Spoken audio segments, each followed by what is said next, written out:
نبی پاک صلی اللہ تعالی علیہ وسلم فرماتے سوموار اور جمعرات والے دن لوگوں کے اعمال اللہ کی بارگاہ میں پیش کیے جاتے ہیں۔ دو مسلمانوں کے دو بھائیوں کے اعمال رب کی بارگاہ میں پیش کیے جاتے ہیں۔ اعمال ہیں، نیک اعمال ہے، نیکی ہے، نماز ہے، روزہ ہے، حج ہے، زکوٰۃ ہے، صدقات ہے۔ وہ نیک اعمال اللہ کی بارگاہ میں جمعرات اور پیر کو پیش کیے جاتے ہیں۔ رب کریم فرماتے ٹھہر جو ذرا ان کے اعمال کو روک دو۔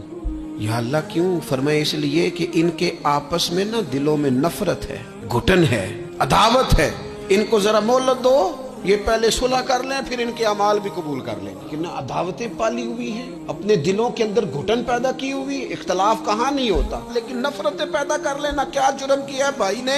کون سا کفر کر بیٹھے ہیں رشتہ دار؟ کون سی ایسی بات نکل گئی ہے جو زندگی کے ناطے توڑ کے بیٹھ گئے ہم؟ رب کہتا ہے نہیں قبول ہوں گے ابھی اس کے اعمال، روک دو جب تک یہ آپس میں صلح نہ کر لے۔